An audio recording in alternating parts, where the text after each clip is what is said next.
Mengetahui makna kata dalam bahasa Indonesia.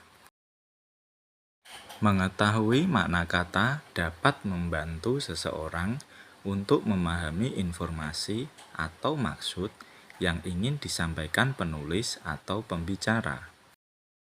Makna kata terbentuk oleh kesepakatan atau konvensi masyarakat pemakainya.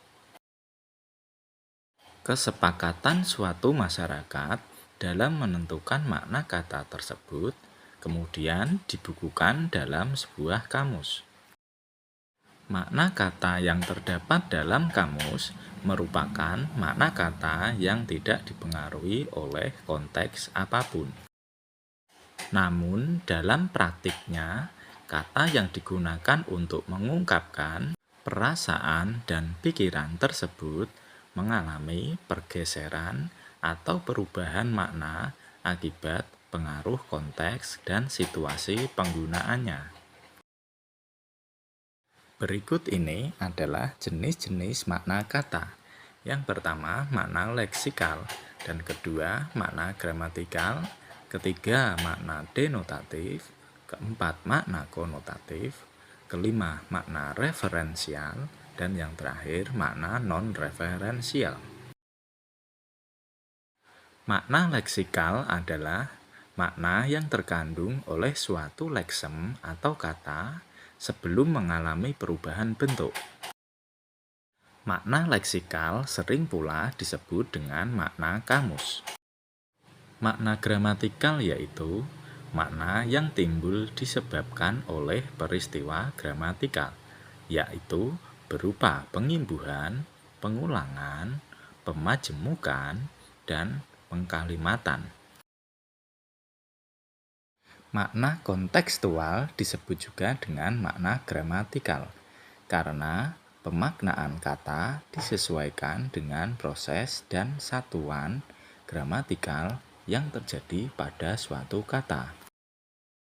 Baik ujaran maupun tulisan yang digunakan dalam konteks kalimat tertentu membentuk makna kontekstual.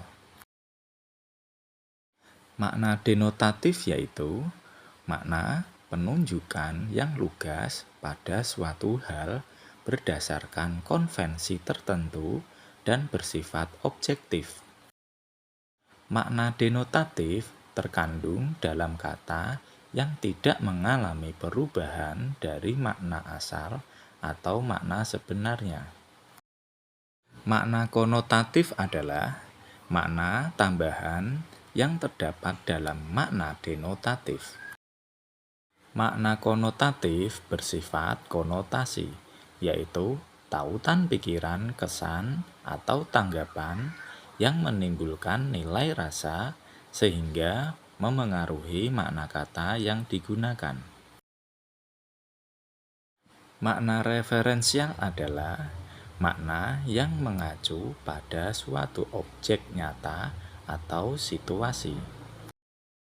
Makna non-referensial adalah makna yang tidak mengacu pada referen tertentu, termasuk kategori konjungsi dan preposisi. Pergeseran makna disebabkan tabu bahasa berhubungan erat dengan eufemisme. Eufemisme merupakan ragam bahasa berupa ungkapan halus untuk menggantikan ungkapan yang dianggap kasar atau tidak menyenangkan.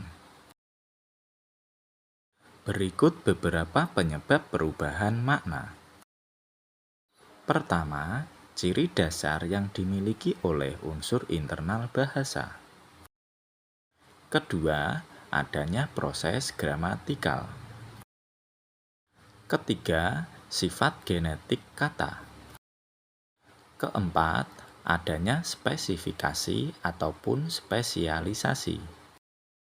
Kelima, akibat unsur kesejarahan. Keenam, faktor emotif. Ketujuh, tabu bahasa. Penyebab perubahan makna dapat melahirkan beberapa macam bentuk pergeseran makna. Pertama, perluasan makna atau sering pula disebut dengan generalisasi. Generalisasi terjadi apabila cakupan makna suatu kata lebih luas dari makna sebelumnya atau makna asalnya. Contohnya, kata bapak dan ibu yang makna asalnya berarti orang tua kandung dan ibu kandung, tetapi makna baru atau makna sekarang berarti setiap perempuan yang lebih dewasa atau setiap laki-laki yang lebih dewasa, disebut dengan bapak dan ibu. Yang kedua, penyempitan makna. Sering pula disebut dengan istilah spesialisasi. Penyempitan makna terjadi apabila makna suatu kata lebih sempit cakupannya daripada makna asalnya atau dahulu. Contohnya, pesawat. Makna dahulu pesawat adalah semua alat yang mempermudah atau mempercepat pekerjaan. Contohnya, pesawat terbang, pesawat televisi, pesawat radio. Sedangkan makna pesawat yang baru atau sekarang adalah pesawat alat transportasi udara. Yang ketiga, ameliorasi. Ameliorasi adalah perubahan makna kata yang nilai rasanya lebih tinggi daripada nilai asalnya. Contoh katanya yaitu wanita. Wanita makna asalnya lebih rendah daripada perempuan, sedangkan makna barunya lebih tinggi dari perempuan. Yang keempat adalah peyorasi. Peyorasi adalah perubahan makna kata yang nilainya menjadi lebih rendah daripada makna sebelumnya.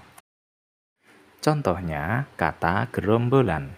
Makna dahulu gerombolan berarti orang-orang yang berjalan secara bergerombol, sedangkan makna baru atau makna sekarang adalah berarti kelompok pengacau.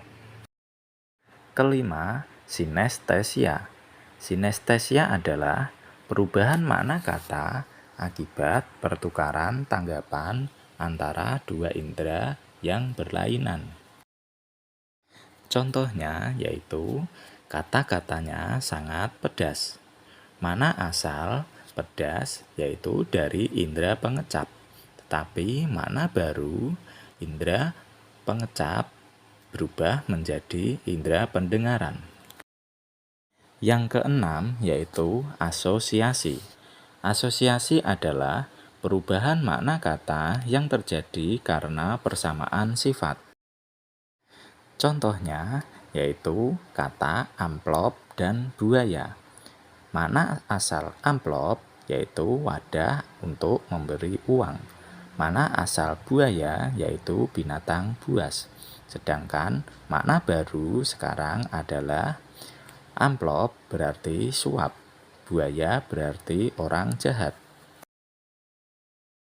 Dalam kegiatan berbahasa, kita diharapkan memiliki kekayaan kosakata. Dengan penguasaan kosakata yang beragam, kita bisa memilih kata-kata dengan makna yang tepat untuk mengungkapkan pikiran, perasaan, ataupun pengalaman yang sesuai. Demikianlah materi yang dapat kami sampaikan kali ini. Semoga bermanfaat dan terima kasih.